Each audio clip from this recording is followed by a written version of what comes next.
Hello नमस्कार, मी माझ्या गोडताई आणि मैत्रिणींचं माझ्या यूट्यूब चॅनलमध्ये अगदी मनापासून स्वागत करते आणि आजच्या व्हिडिओला सुरुवात करते. मनापासून अगदी हृदयातून आपल्या यूट्यूब फॅमिलीला श्री स्वामी समर्थ. आपला व्हिडिओ असा असणार आहे की आपल्याला 11 कामे ही गुप्तपणेच करायची आहे आणि त्यासोबतच मी तुम्हाला काही उपाय सुद्धा सांगणार आहे.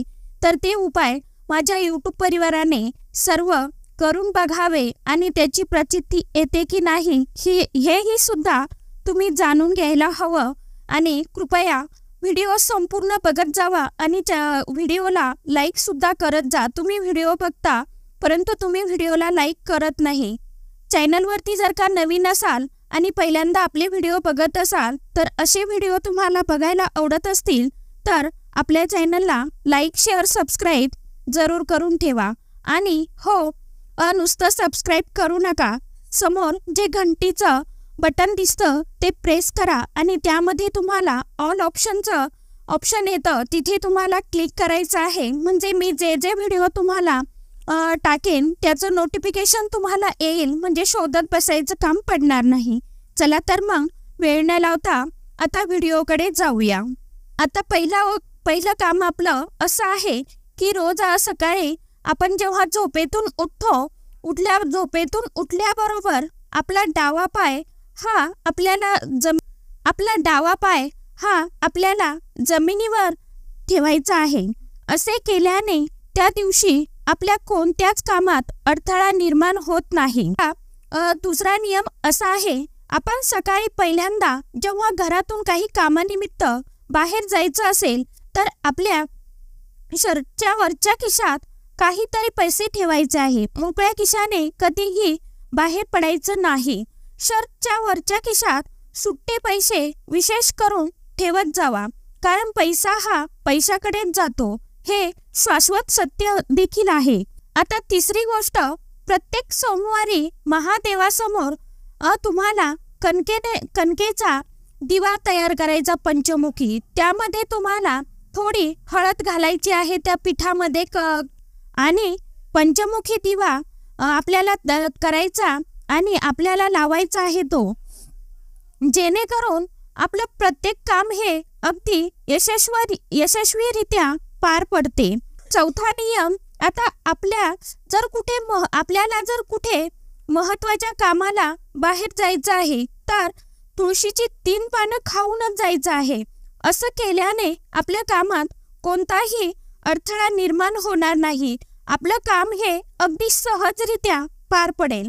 5वा नियम असा आहे, आपण रोज सकाळी उठल्यानंतर पूजापाठ हे नित्यनेमाने तर करतोच, पण पूजा झाल्यावर जेव्हा आपण आरती करणार आहोत तेव्हा आपल्याला आरती करताना त्या दिव्यामध्ये 3 फूलवाल्या लवंगा टाकायच्या आहेत. असं केल्याने सर्व अडचणींचा नाश होतो व आपल्या कामामध्ये आपण विजय प्राप्त करतो.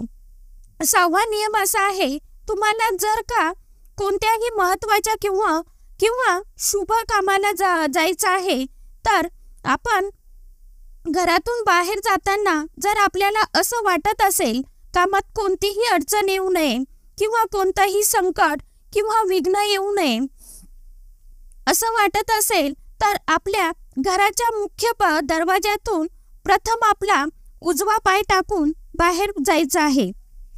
7वा नियम असा आहे, आपल्या हाताने स्वतः कणकेचा पंचमुखी दिवा, त्यामध्ये सुद्धा आपल्याला थोडी हळद घालायची आहे आणि मीठ टाकायचं नाही. पंचमुखी दिवा बनवून हनुमंतांच्या मंदिरात घेऊन जायचं आणि त्या दिव्यामध्ये मोहरीचं तेल टाकून मारुती रायांच्या अगदी पायाजवळ तो दिवा आपल्याला लावायचा आहे. असं केल्याने आपल्या कोणत्याच कामात येणारे, म्हणजे आपल्या कामात ज्या अडचणी असतात त्या आपल्या कामात येणाऱ्या ह्या ज्या अडचणी आहेत किंवा बाधा असतात त्या नक्कीच दूर होतात या उपायाने.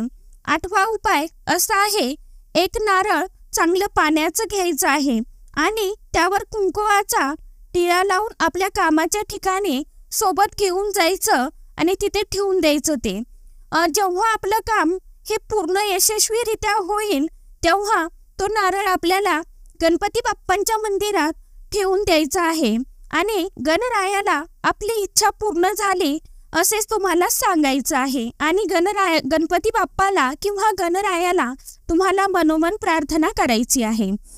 9वा उपाय, आता आपण जर का प्रत्येक शनिवारी संध्याकाळी मोहरीच्या तेलाचा दिवा पिंपळाच्या झाडाखाली लावावा आणि पिंपळाच्या झाडाला आपल्याला 7 प्रदक्षिणा सुद्धा घालायच्या आहे। या उपायाने देखील आपले सर्व कामं पूर्ण होतात। आता 10वा उपाय, प्रत्येक सोमवारी शिव मंदिरात जाऊन भगवान श्री भोले बाबांना कच्च्या दुधाने अभिषेक करायचा आहे आणि शंकराच्या पिंडीजवळ पंचमुखी दिवा जरूर लावावा। 11वा उपाय असा आहे, सकाळी उठल्यानंतर अंघोळ करून झाल्यावर तांब्याने तुळशीला पाणी घालावे आणि तुळशी मातेला सुद्धा 7 प्रदक्षिणा अवश्य घालाव्या। सोबतच ओम भगवते वासुदेवाय नमः हा मंत्र जप करावा। आजच्या व्हिडिओमध्ये इतकीच माहिती होती। कशी वाटली जरूर सांगा आणि व्हिडिओला लाईक, शेअर, सबस्क्राईब जरूर करत जा। धन्यवाद। श्री स्वामी समर्थ।